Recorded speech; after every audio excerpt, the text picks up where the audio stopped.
दोस्तों, स्वागत है एक बार फिर आप सभी का हमारे YouTube चैनल पर। कहानी शुरू करने से पहले दोस्तों, आपसे एक छोटी सी गुजारिश है। अगर आपको कहानी अच्छी लगे तो वीडियो को लाइक करें और चैनल को सब्सक्राइब जरूर करें ताकि हमारी नई कहानी आप तक आसानी से पहुंच सके।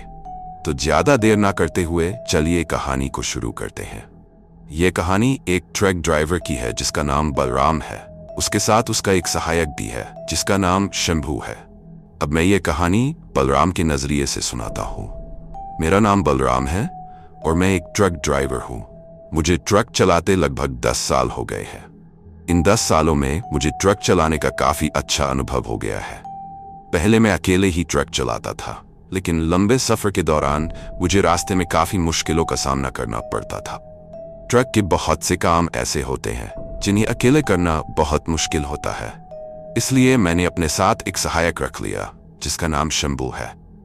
शंभू काफी समझदार इंसान है और वह मेरे साथ लगभग 5 साल से है। इतने समय बाद मैं उसे अपने छोटे भाई की तरह मानने लगा हूँ। हर बार की तरह इस बार भी मैं अपने ट्रक को लेकर एक शहर से दूसरे शहर माल डिलीवर करने जा रहा था। मेरे ट्रक में कुछ ऐसा सामान था जिसे मुझे सुबह 12 बजे से पहले डिलीवर करना था। अब मैं और मेरा सहायक शंभू दोनों सफर पर निकल पड़े। हम तकरीबन दिन के 3 बजे माल लेकर रवाना हुए थे। अब हमें रास्ते पर चलते हुए लगभग 3 घंटे हो चुके थे। सफर अच्छा जा रहा था और मैं भी अपने ट्रक को काफी स्पीड में चला रहा था ताकि हम जल्दी से जल्दी अपनी मंजिल तक पहुंच सके। उसके बाद मैं और शंभू आपस में काफी बातें करते रहे। बातों बातों में कब रात हो गई पता ही नहीं चला। अब रात के 9 बज चुके थे कि तभी शंभू मुझसे कहता है, उस्ताद बहुत भूख लगी है, क्यों ना खाना खा लिया जाए। तब मैंने शंभू से कहा, भूख तो मुझे भी लगी है, लेकिन अभी तो कोई छोटा मोटा होटल भी नजर नहीं आ रहा जहां हम खाना खा सके। जैसे ही कोई होटल दिखेगा मैं ब्रेक लगा दूंगा। तुम भी देखते रहना, अगर तुम्हें कोई होटल दिखे तो बता देना। दरअसल जिस साइड हम जा रहे थे उधर पहले मैं कभी नहीं गया था। उस रास्ते पर हम पहली बार जा रहे थे, इसलिए हमें होटल के बारे में ज्यादा जानकारी नहीं थी। अब हम चल ही रहे थे कि तभी शंभू ने जोर से कहा, उस्ताद वो देखो, एक होटल है, चलो वहां चलते हैं। तब मैंने ट्रक की स्पीड कम की और अपनी नजर उस तरफ घुमाई। मैंने भी उस होटल को देखा। फिर मैंने शंभू से कहा, ठीक है चलो उस होटल पर चलते हैं। इसके बाद मैंने ट्रक को उस होटल की ओर मोड़ा और होटल के बाहर लगा दिया। अब हम होटल में गए और वहां के मालिक से खाना मांगा। फिर मैं और शंभू खाना खाने लगे। खाना खाने के बाद हमें काफी रात हो चुकी थी। होटल से निकलते निकलते लगभग 10 बजे से ऊपर का वक्त हो गया था। अब हम फिर से सफर पर निकल पड़े। अभी हमें ढाबे से निकले कुछ ही वक्त हुआ था कि मैंने देखा सामने गाड़ियों का लंबा जाम लगा हुआ था। तभी शंभू मुझसे कहता है, उस्ताद आज तो बुरी तरह फंस गए, अब क्या करें। मैंने ट्रक को हाईवे के किनारे रोक लिया और सोचने लगा कि क्या किया जाए। जाम काफी लंबा था, अगर इसमें फंस गए तो पूरी रात यहीं लग जाएगी, क्योंकि जाम में कुछ गाड़ियां रॉन्ग साइड से भी आ रही थीं। शायद हाईवे की दूसरी लेन में कोई समस्या होगी, तभी वे गाड़ियां रॉन्ग साइड से आ रही थीं। उनकी वजह से जाम और ज्यादा बढ़ता जा रहा था। अब मैं और शंभू दोनों यही सोच रहे थे क्या किया जाए। शायद अब पूरी रात हाईवे पर ही बितानी पड़ेगी। अभी हम दोनों यही सोच ही रहे थे कि तभी मेरी नजर सामने एक ट्रक पर पड़ी जो जाम से निकलकर मेरी तरफ आ रहा था। अब वह जैसे ही मेरे करीब पहुंचने वाला था तभी मैंने उसे डिपर दिया, मतलब रुकने का इशारा किया। फिर वह ट्रक बिल्कुल मेरे ट्रक के साथ आकर रुक गया। उसके रुकते ही मैंने दूसरे ट्रक ड्राइवर से पूछा, भाई साहब इस जाम को खुलने में कितना वक्त लगेगा।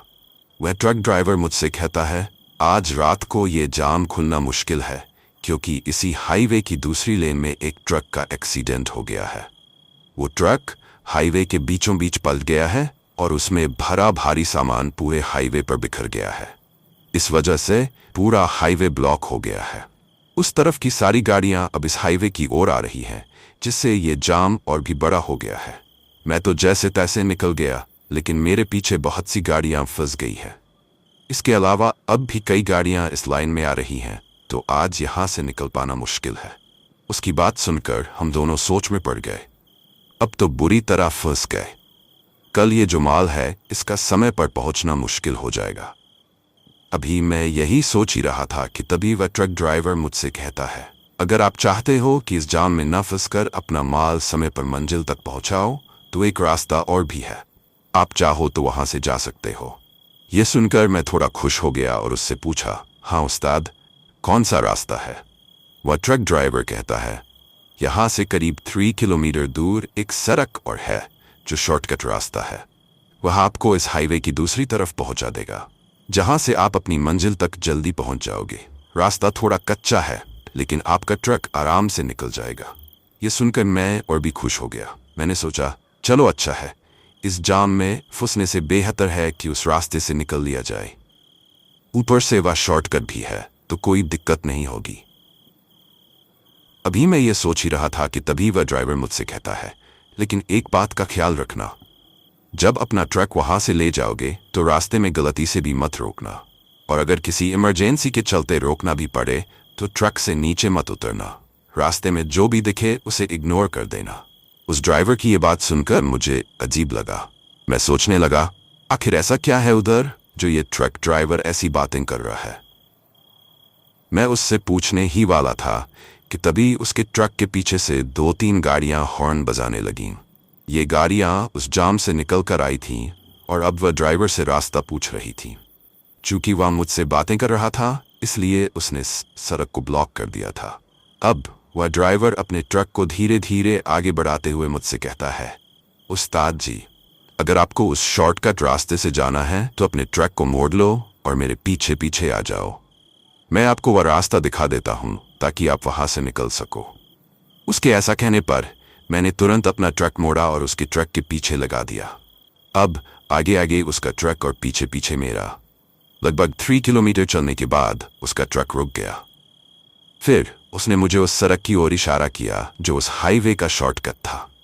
मैंने उसे हॉर्न मारकर शुक्रिया कहा और उस शॉर्टकट रास्ते पर अपने ट्रक को लेकर बढ़ गया। अभी मैं उस हाईवे से उस रास्ते पर निकला ही था कि मुझे उस ड्राइवर की बातों पर ध्यान गया। मैं सोचने लगा, आखिर उसने ऐसा क्यों कहा।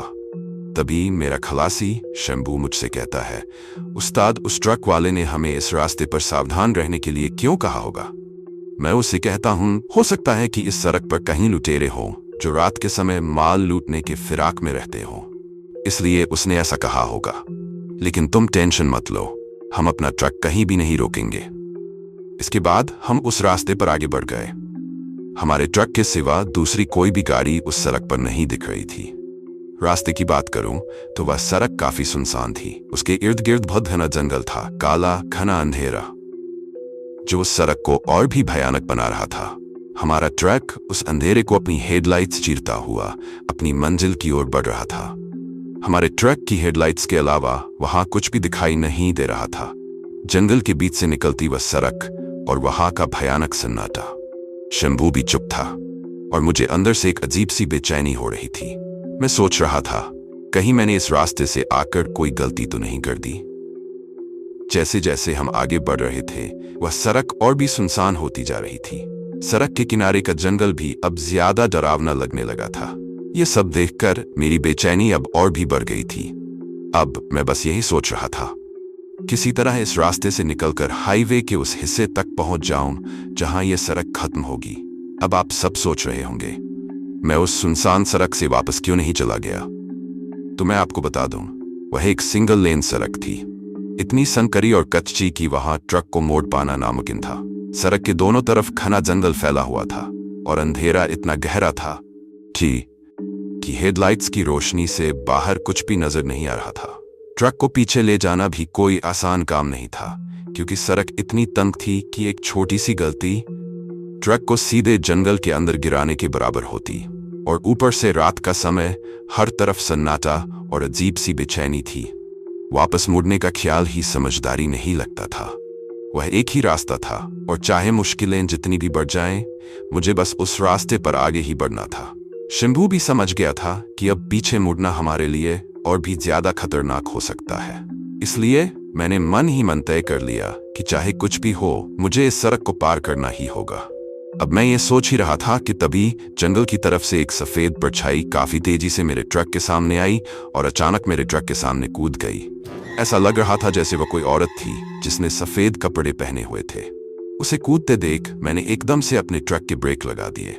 उस सफेद परछाई या जो भी थी उसे मेरे खलासी शंभू ने भी देखा था।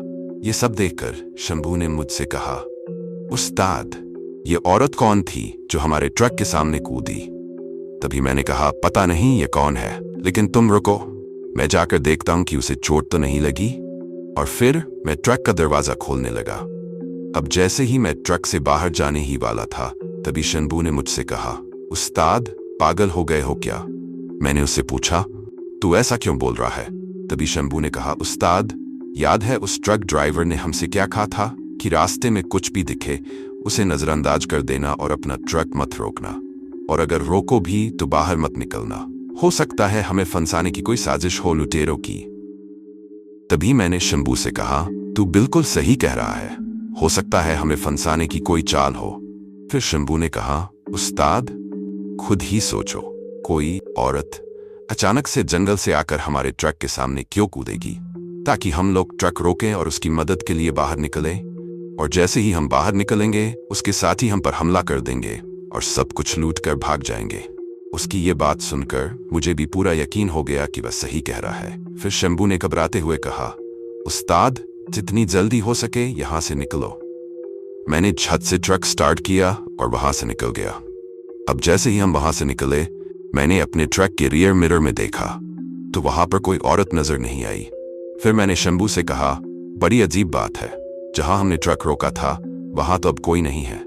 शंभू बोला, हो सकता है उस्ताद, ये हमारा वहम हो, लेकिन मैं मन ही मन सोचने लगा, एक आदमी को वहम हो सकता है, पर दो लोगों को कैसे? फिर मैंने इस बात को नजरअंदाज किया और ट्रक को आगे बढ़ा दिया। अब मेरा खलासी शंभू मुझसे कहता है, उस्ताद, ये सड़क तो खत्म ही नहीं हो रही, अभी हमें और कितना चलना होगा? मैंने उससे कहा, वह तो मुझे भी नहीं पता कि ये सड़क कब खत्म होगी, लेकिन हमें चलते रहना चाहिए, अभी हमारे पास कोई और रास्ता भी तो नहीं है। हम दोनों बातें कर ही रहे थे कि तभी अचानक हमें सड़क के किनारे एक आदमी दिखा। दिखने में वह करीब 60 से 70 साल का लग रहा था। उसने सफेद धोती और लाल रंग का कुर्ता पहना था। उसके कंधे पर एक पोटली टंगी हुई थी। दिखने में वह मुझे किसी पंडित की तरह लग रहा था और वह हमसे लिफ्ट मांग रहा था। तभी शंभू ने मुझसे कहा, उस्ताद, इतनी रात को ये कौन आदमी है जो हमसे लिफ्ट मांग रहा है?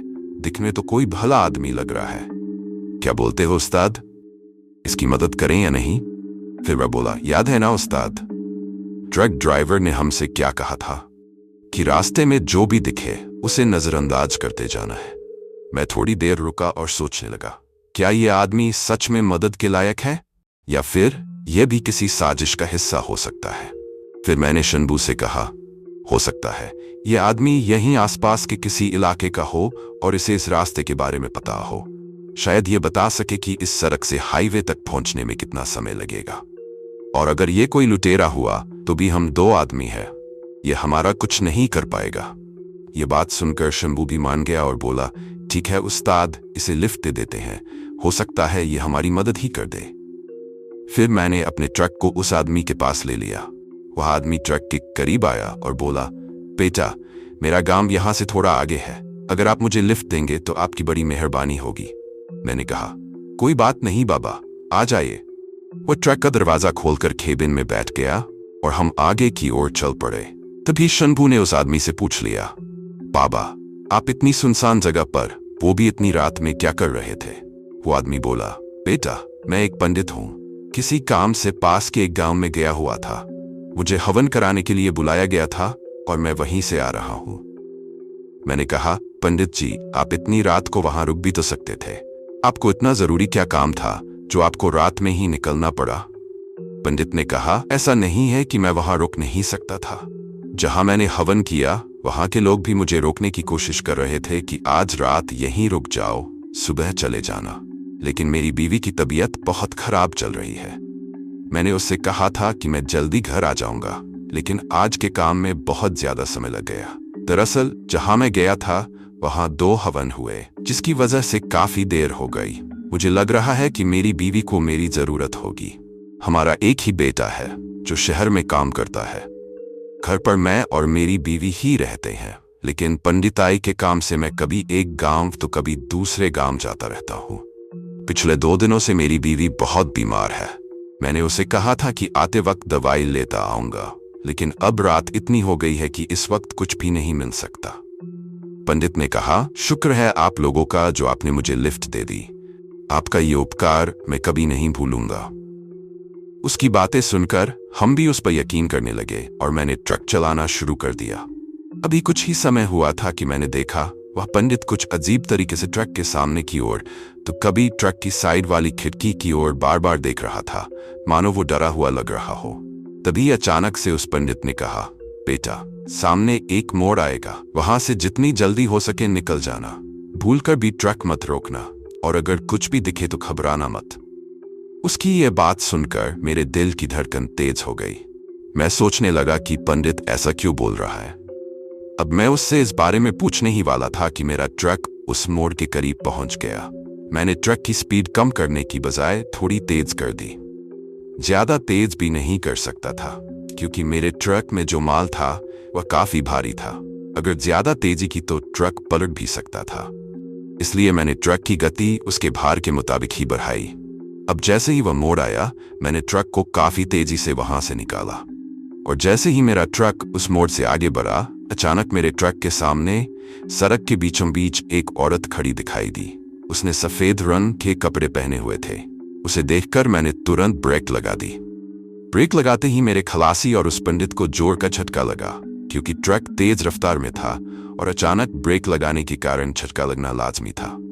जैसे ही ट्रक रुका, मैंने देखा कि सामने की तरफ जो औरत थी उसका मुंह हमारी तरफ था। उसने सफेद कपड़े पहने हुए थे जो काफी गंदे और फटे पुराने लग रहे थे। उसके बाल बहुत लंबे थे जो उसके चेहरे को ढके हुए थे, जिसकी वजह से उसका चेहरा साफ नहीं दिख रहा था। तभी मेरा खलासी शंभू मुझसे बोला, उस्ताद, ये तो वही औरत है जो कुछ देर पहले हमारे ट्रक के सामने कूदी थी। लेकिन उस्ताद, ये इतनी जल्दी यहां तक कैसे पहुंच गई? मैंने कहा, हो सकता है ये कोई दूसरी औरत हो, शायद पागल हो। इसके कपड़ों से तो यही लगता है कि ये काफी पुराने हैं, और इसकी हालत देखकर भी यही लग रहा है। हो सकता है ये दिमाग से ठीक ना हो। मैं ये इसलिए कह रहा था क्योंकि मैं भूत प्रेतों पर ज्यादा यकीन नहीं करता था, इसलिए मैंने इस बात पर ज्यादा ध्यान नहीं दिया। अभी मैं और मेरा खलासी यही बातें कर रहे थे कि अचानक पंडित घबराते हुए बोले, जिस बात का डर था वही हो रहा है। अब पंडित के चेहरे पर पसीने की बूंदें साफ दिख रही थीं। उसकी आंखों में एक अजीब सा डर था जो अब हमें भी अंदर तक चकचोर रहा था। उसकी हालत देखकर लग रहा था कि वह हमसे कुछ कहना तो चाहता है, लेकिन डर के मारे खुलकर नहीं पा रहा है। तभी मेरा खलासी पंडित से पूछता है, पंडित जी, आप ऐसा क्यों बोल रहे हो कि जिस बात का डर था वही हो रहा है? पंडित जी ने थोड़ी हिम्मत करके कहा, ये जो सामने तुम्हें औरत नजर आ रही है, ये कोई पागल नहीं बल्कि एक चुड़ैल है। ये देखने में भी काफी डरावनी है। इसने आज तक ना जाने कितने इंसानों को अपना शिकार बनाकर मार डाला है, और फिर उनके शरीर को बड़ी बेरहमी से खा जाती है। पंडित जी की ये बात सुनकर हमारी हालत खराब हो गई। हम दोनों डर के मारे कांपने लगे। इसके बाद पंडित जी कहते हैं, मैं हर जगह अपने पंडित वाले काम के लिए जाता हूँ, लेकिन इस इलाके की तरफ कभी नहीं आता। यहीं पीछे जहाँ से तुम लोगों ने मुझे लिफ्ट दी थी, वहाँ थोड़ी ऊपर की ओर मेरा एक मित्र रहता है। उसने मुझे कई बार बुलाया, लेकिन मैं यहाँ आने को कभी तैयार नहीं हुआ, क्योंकि मुझे पता था कि इस रास्ते पर उस चुड़ैल का आतंक है। लेकिन फिर मेरे मित्र ने मुझे बहुत मजबूर किया, जिसकी वजह से मुझे यहाँ हवन के लिए आना पड़ा। मैं ये सोचकर आया था कि मैं अपना काम खत्म करके दिन के उजाले में ही यहाँ से निकल जाऊंगा, लेकिन तभी मेरे मित्र के छोटे भाई ने भी मुझसे हवन करवाने को कहा। मैं मना नहीं कर पाया, इसलिए वहां देर हो गई। उन लोगों को भी इस चुड़ैल के बारे में पता था, तभी तो वे लोग मुझे रोकने की कोशिश कर रहे थे। जैसे ही रात होती है, उस गांव के लोग अपने घरों से बाहर निकलना बंद कर देते हैं। लेकिन मेरी पत्नी की तबीयत ज्यादा खराब होने के कारण मुझे मजबूरन आना पड़ा, और अब मैं जल्दी जल्दी हाईवे की तरफ ही आ रहा था, जहां से तुमने शॉर्टकट पकड़ा था। तभी मुझे तुम्हारा ट्रक दिखा और मैंने तुमसे लिफ्ट मांगी। मैंने भी सोचा कि शायद हम 3 लोगों को इसका सामना नहीं करना पड़ेगा, लेकिन आज जिस बात का डर था वही हुआ। पंडित जी की बातें सुनकर मेरे खलासी शंभू के चेहरे से भी पसीना बहने लगा। मेरी भी हालत खराब हो रही थी। अब पंडित जी हमसे ये बातें कह ही रहे थे कि अचानक मेरे खलासी ने जोर से कहा, उस्ताद देखो, वह औरत तो अब हमारी तरफ ही आ रही है। उसकी ये बात सुनकर मैंने भी सड़क की तरफ देखा और सच में वह औरत हमारी ओर ही बढ़ रही थी। तभी मैंने ट्रक को बैक गियर में डाला और ट्रक को पीछे करने लगा, लेकिन मैं जितना अपने ट्रक को पीछे कर रहा था वह उतना ही हमारी ओर बढ़ रही थी। अब मैं अपने ट्रक को ज्यादा पीछे भी नहीं कर सकता था, क्योंकि पीछे एक गहरी खाई थी और वह बड़ा मोड़ भी था, जहां से मैंने अपने ट्रक को काफी तेजी से निकाला था। अब मैंने अपने ट्रक को रोक लिया, लेकिन वह औरत अभी भी हमारी तरफ ही आ रही थी। अब हमारे ट्रक और उसके बीच का फासला सिर्फ 10 से 20 फीट का ही बचा था और हमारी हालत बिगड़ती जा रही थी। तभी पंडित जी ने अपनी पोटली में हाथ डाला और उसमें से एक माला निकाली। उन्होंने उसे ट्रक के डैशबोर्ड पर रख दिया। माला के डैशबोर्ड पर रखते ही वह औरत वहीं रुक गई और जोर से गुर्राने लगी। फिर हमने कुछ ऐसा देखा जिसे देखकर हमारी हालत और भी खराब हो गई।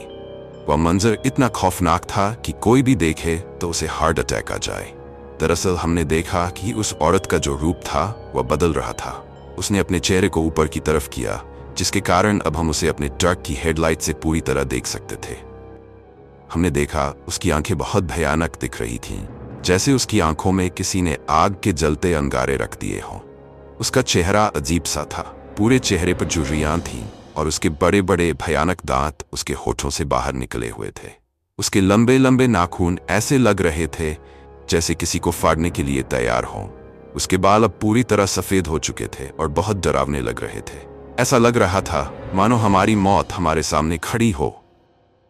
ऐसा नजारा देखकर मेरी और मेरे खलासी शंभू की हालत खराब हो चुकी थी, लेकिन पंडित जी अभी भी अपनी आंखें बंद करके कुछ मंत्र पढ़ रहे थे। फिर अचानक वह औरत जोर से चीखती है। उसकी चीख इतनी डरावनी थी कि मैं और शंभू अपने कानों को हाथों से बंद कर लेते हैं, लेकिन फिर भी वह चीख हमारे कानों तक पहुंच रही थी। अब उसकी चीख रुक जाती है और वह फिर से हमारी ओर बढ़ने लगती है, लेकिन न जाने कौन सी शक्ति उसे हमारी तरफ आने से रोक रही थी। ऐसा लग रहा था जैसे कोई उसे पीछे की ओर खींच रहा हो। पंडित जी अभी भी मंत्र पढ़ रहे थे।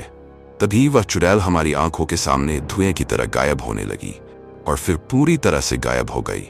लेकिन खतरा अभी टला नहीं था, यह तो सिर्फ शुरुआत थी। तभी पंडित जी बोले, जितनी जल्दी हो सके यहां से निकलो, खतरा अभी कम नहीं हुआ। वह फिर से आएगी, इतनी आसानी से हमें जाने नहीं देगी। पंडित जी की बात सुनकर मैं ट्रक को तेजी से वहां से निकालता हूं और हम आगे की ओर बढ़ जाते हैं।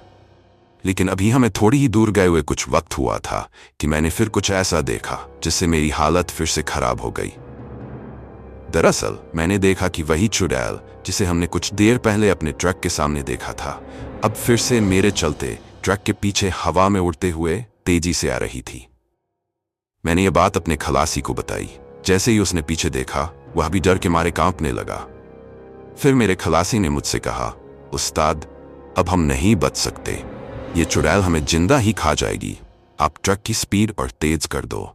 मेरा ट्रक पहले से ही तेज चल रहा था, लेकिन उसे और ज्यादा तेज करना खतरे से खाली नहीं था। रास्ता काफी कच्चा था और सड़क में गड्ढे भी थे, जिनकी वजह से मेरा ट्रक उछल रहा था और बहुत शोर कर रहा था। अब वह चुड़ैल मेरे ट्रक के साथ साथ ही उड़ रही थी। फिर वह मेरे ट्रक की खिड़की के पास आकर जोर जोर से हंसने लगी। उसकी हंसी बेहद डरावनी थी। कुछ देर हंसने के बाद वह गुस्से में बोली, सुन बे पंडित, तू जितनी भी कोशिश कर ले, इनको मेरे हाथों से बचा नहीं सकता। आज मैं इनको जिंदा वापस नहीं जाने दूंगी और तुझे भी नहीं छोड़ूंगी। यह कहकर वह फिर से हंसने लगी। यह सब सुनकर मेरी हालत और ज्यादा खराब हो गई। अब डर के कारण मेरा ट्रक से ध्यान हटने लगा था। ऐसा लग रहा था जैसे अब मैं ज्यादा देर तक ट्रक नहीं चला पाऊंगा। या तो ट्रक किसी खाई में गिरेगा या फिर किसी पेड़ से टकरा जाएगा। यह सोचते ही मेरा डर और बढ़ गया। तभी पंडित जी ने कहा, बेटा तू इसकी तरफ ध्यान मत दे और बस अपने ट्रक को बिना रोके भगाता जा। जब तक मैं तेरे साथ हूं, ये तेरा कुछ भी नहीं कर सकती। पंडित जी की बात सुनकर मुझे थोड़ी हिम्मत आई और मैं ट्रक को लगातार भगाने लगा। अब वह चुड़ैल मेरे ट्रक से थोड़ा दूर हो गई और फिर अचानक गायब हो गई, लेकिन उसकी डरावनी हंसी अभी भी मेरे कानों में गूंज रही थी। तभी अचानक सब कुछ शांत हो गया, लेकिन मैं चलता ही जा रहा था। मुझे कुछ समझ नहीं आ रहा था कि क्या करूं। तभी मुझे सामने सड़क के बीचों बीच कुछ सफेद परछाइयां दिखाई देने लगीं।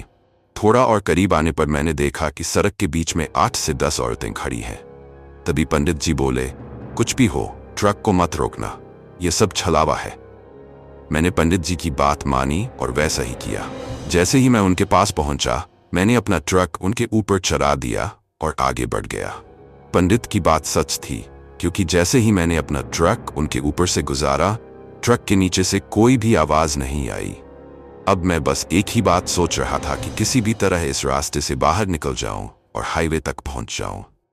अब मैं काफी तेजी से ट्रक भगाने लगा, लेकिन अचानक ट्रक चिटके देने लगा और बिना किसी कारण सड़क के बीचों बीच रुक गया। तभी मेरा खलासी शंभू घबराकर बोला, उस्ताद, अब ट्रक क्यों रोक दिया आपने? मैंने कहा, मैंने ट्रक नहीं रोका, ये खुद ही रुक गया है। अब हमारा ट्रक सुनसान सड़क पर बिल्कुल अकेला खड़ा था। सड़क के किनारे का जंगल भी पूरी तरह शांत था। मैंने ट्रक को फिर से स्टार्ट करने की कोशिश की, लेकिन ट्रक स्टार्ट नहीं हुआ। फिर मैंने कहा, हो सकता है ट्रक में कोई खराबी आ गई हो, हमें बाहर निकलकर देखना होगा। तभी पंडित जी बोले, ऐसी गलती भूलकर भी मत करना, ट्रक से बाहर मत निकलना। वो चाहती है कि हम बाहर आएं और फिर वह हमें मार डाले। मेरा खलासी शंभू डरते हुए पंडित जी से बोला, पंडित जी, लेकिन हम ट्रक में भी तो सुरक्षित नहीं है। अभी हम ये बात कर ही रहे थे कि अचानक फिर से वही खौफनाक हंसी गूंजने लगी और फिर वो चुड़ैल हमारे ट्रक के सामने आ गई, लेकिन इस बार वह और भी भयानक लग रही थी। फिर वह चुड़ैल हमारी ओर तेजी से बढ़ी और कुछ ही पलों में हवा में उड़ते हुए हमारे ट्रक के बोनेट पर चढ़ गई। अब उसने अपने तेज नाखूनों से ट्रक के सामने के शीशे को खरोंचना शुरू कर दिया। हम दोनों अंदर चीख रहे थे, क्योंकि हमें पता था कि अब हमारी मौत सामने खड़ी है। हमारे और मौत के बीच बस ट्रक का शीशा ही था, और अब वो भी टूटने की कगार पर था। मेरा खलासी शंभू, जो पहले ही बहुत घबराया हुआ था, जोर से बोला, पंडित जी, ये शीशा अगर टूट गया तो हमारा क्या होगा? पंडित जी ने अपनी माला को और जोर से पकड़कर मंत्र जाप शुरू कर दिया। वो चुड़ैल, जो अब ट्रक के बोनेट पर खड़ी थी, हमें घूर रही थी। उसकी आंखें बिल्कुल लाल हो चुकी थीं और चेहरा इतना भयानक था कि उसकी तरफ देखना भी मुश्किल हो रहा था। तभी उसने अपने तेज नाखूनों से शीशे को और जोर से खरोंचने की कोशिश की और एक जोरदार आवाज के साथ शीशा अंदर से क्रैक कर गया। मैं और शंभू एक साथ चीख पड़े। अब पंडित जी ने रुद्राक्ष की माला को पकड़ा और जोर जोर से मंत्र उच्चारण करने लगे। फिर उन्होंने वह माला उस शीशे की ओर दिखा दी जहां चुड़ैल खड़ी थी। तभी एक जोरदार चीख सुनाई दी और वो चुड़ैल ट्रक से नीचे कूद गई। मेरा खलासी शंभू तुरंत बोला, उस्ताद, ट्रक स्टार्ट करो और भगाओ यहां से। मैंने ट्रक स्टार्ट करने की कोशिश की, लेकिन ट्रक स्टार्ट होने का नाम ही नहीं ले रहा था। मैंने 2-3 बार कोशिश की, लेकिन कोई फायदा नहीं हुआ। अब हम और ज्यादा डर गए थे। तभी पंडित जी बोले, वो इतनी आसानी से हमें जाने नहीं देगी। फिर उन्होंने अपनी पोटली से सिंदूर और गंगाजल निकाला और बोले, डरो मत, हिम्मत से काम लो। फिर वह बोले, तुम लोग ट्रक में ही रहना, भूलकर भी बाहर मत निकलना। ये कहकर पंडित जी ट्रक से बाहर जाने लगे। मेरा खलासी शंभू डरते हुए पंडित जी का हाथ पकड़कर बोला, पंडित जी, आप कहाँ जा रहे हो? आप भी बाहर मत जाइए, बाहर आपकी जान को खतरा हो सकता है। पंडित जी बोले, जब तक मेरे पास ये माला है, वो मेरा कुछ नहीं बिगाड़ सकती। ऐसा कहकर वो बाहर की ओर चले गए। अब हम दोनों डर के मारे ट्रक के अंदर एक दूसरे को पकड़कर कांप रहे थे। मैंने पंडित जी को देखा, जो ट्रक के बाहर सिंदूर से कुछ निशान बना रहे थे और मंत्र उच्चारण कर रहे थे। उन्होंने सिंदूर से ट्रक के चारों तरफ सुरक्षा चक्र बनाया और फिर गंगाजल का छिड़काव करने लगे। अब वो ऐसा कर ही रहे थे कि अचानक मैंने फिर से उस चुड़ैल को देखा, लेकिन इस बार वह ट्रक की पिछली साइड में थी। मैंने उसे अपने रियर मिरर में देखा और जोर से चिल्लाया, पंडित जी, वो देखो, वो चुड़ैल हमारे ट्रक के पीछे है। मेरी बात सुनकर पंडित जी तुरंत ट्रक के पीछे की ओर भागे। जैसे ही पंडित जी पीछे गए, मैंने देखा कि चुड़ैल गुस्से से लाल होकर हमें घूर रही थी। तभी पंडित जी ने उस पर गंगाजल फेंक दिया। गंगाजल पड़ते ही वो चुड़ैल जोर जोर से चीखने लगी। उसकी चीख इतनी भयानक थी कि सुनकर किसी के भी रोंगटे खड़े हो जाते। जैसे ही वह बहुत तकलीफ में दिखी, अचानक वह जमीन पर गिर गई। उसके गिरते ही पंडित जी ने तुरंत सिंदूर उस पर फेंक दिया और जोर जोर से मंत्र पढ़ने लगे। पंडित जी जितनी जोर से मंत्र पढ़ रहे थे उतनी ही ज्यादा तकलीफ में वह चुड़ैल दिख रही थी। तभी अचानक पंडित जी ट्रक में चढ़ आए और बोले, जितनी जल्दी हो सके यहां से निकलो, खतरा अभी टला नहीं है। उन्होंने कहा, मैं इसे कुछ ही वक्त तक रोक सकता हूं, उसके बाद मैं भी कुछ नहीं कर सकता। अब तुम अपने ट्रक को भगाओ। मैंने बिना समय गवाए ट्रक स्टार्ट करने की कोशिश की और इस बार पहली कोशिश में ही ट्रक स्टार्ट हो गया। हम तेजी से वहां से निकल गए। ट्रक चलाते चलाते मैंने पंडित जी से पूछा, पंडित जी, अगर वह फिर से हमारे ट्रक पर आ गई तो? मेरी बात सुनते ही पंडित जी बोले, अब वह ट्रक को छू भी नहीं सकती। मैंने अपने मंत्रों से इस ट्रक को सुरक्षा के घेरे में रखा है, लेकिन एक बात ध्यान रखना, पीछे मुड़कर मत देखना, चाहे तुम्हें कुछ भी सुनाई दे। उनकी बात सुनकर मैंने वैसा ही किया और पीछे नहीं मुड़ा। तभी मुझे फिर से उस चुड़ैल की आवाजें सुनाई देने लगी। मैंने पंडित जी से कहा, मुझे उसकी आवाज सुनाई दे रही है, लेकिन वह फिर से मुझसे बोले, कुछ भी हो जाए पीछे मत देखना। मैंने उनकी बात मानी और आगे ही देखता रहा। अब हमें हाईवे नजर आ रहा था, लेकिन आवाजें अभी भी सुनाई दे रही थी। दरअसल वह मुझसे चीखते हुए कह रही थी, तुम्हारी किस्मत अच्छी थी जो मेरे हाथों से बच गए। अगर आज ये शक्ति तुम्हारे साथ न होती तो तुम लोग मेरे हाथों से बच नहीं सकते थे। थोड़ी देर बाद हमारा ट्रक मुख्य हाईवे पर पहुंच गया और फिर अचानक वह आवाजें भी बंद हो गई। लेकिन मुझे एक बात समझ नहीं आई, वह ऐसा क्यों कह रही थी कि इस शक्ति की वजह से तुम मेरे हाथों से बच गए? वह पंडित जी को शक्ति क्यों कह रही थी, ये मेरी समझ से परे था। फिर मैंने इस पर ज्यादा ध्यान नहीं दिया और हम अपने सफर पर आगे बढ़ते रहे। कुछ देर बाद पंडित जी बोले, बेटा अब ट्रक को रोक दो। मैंने पूछा, क्यों पंडित जी, क्या हुआ? उन्होंने जवाब दिया, मेरी मंजिल अब आ गई है, अब मुझे यहीं उतार दो। मेरा गांव यहीं पर थोड़ा आगे है, अब मैं यहां से चला जाऊंगा। उनकी ये बात सुनकर मैंने तुरंत ट्रक रोका। फिर मैं और मेरा खलासी दोनों ने उनके पैर छुए। मैंने कहा, पंडित जी, अगर आज आप हमारे साथ न होते तो शायद हम जिंदा भी न होते। आपका यह एहसान हम कभी नहीं भूल सकते। उन्होंने मुस्कुराते हुए कहा, जब तक भगवान का हाथ हमारे ऊपर है कोई भी हमारा कुछ नहीं बिगाड़ सकता। मैंने फिर से उनका धन्यवाद किया और पंडित जी हमारे ट्रक से उतर गए। लेकिन जैसे ही मैंने अपने रियर मिरर में देखा, पंडित जी वहां दिखे ही नहीं। अचानक वह कहीं गायब हो गए। मैंने तुरंत अपने खलासी से कहा, शंभू, पंडित जी कहाँ गए? वह तो यहां उतरे लेकिन अब दिख ही नहीं रहे। शंभू भी हैरान होकर बोला, उस्ताद, जहां पंडित जी उतरे वहां तो कोई गांव भी नजर नहीं आया। ये बहुत अजीब है। अब मैं भी सोच में पड़ गया, आखिर पंडित जी कहाँ चले गए? और वह चुड़ैल भी मुझसे कह रही थी, इस शक्ति की वजह से तुम आज बच गए। तो क्या पंडित जी कोई आम इंसान थे या फिर भगवान की कोई भेजी हुई शक्ति?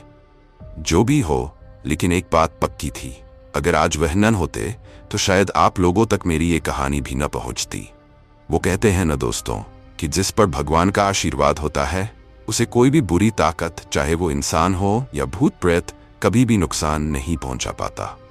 मैं हमेशा से भगवान पर विश्वास करता आया हूं और मैं ट्रक चलाने से पहले उनकी पूजा करता था। शायद यही मेरे अच्छे कर्मों का फल था कि आज भगवान ने मेरी जान बचाई। और दोस्तों, आप भी चाहे जिस भी धर्म को मानते हो, अगर आप सच्चे दिल से विश्वास और आस्था रखते हैं तो भगवान कभी न कभी आपकी मदद जरूर करेंगे। जब भी आप किसी अजीब, डरावनी या भूतिया ताकतों के बीच फंसे तो याद रखिए कि आपका विश्वास ही सबसे बड़ी ताकत है। भगवान की कृपा आप पर हमेशा बनी रहे, यही मेरी कामना है। और तब से हमने कसम खा ली, चाहे पूरी रात जाम में फंस जाए, लेकिन अब कभी शॉर्टकट नहीं लेंगे। अगर आपको हमारी ये भूतिया कहानी पसंद आई हो तो कृपया चैनल को सब्सक्राइब जरूर करें। तो जल्दी से नीचे दिए गए लाल बटन पर क्लिक करें और हमारी यात्रा का हिस्सा बने। धन्यवाद।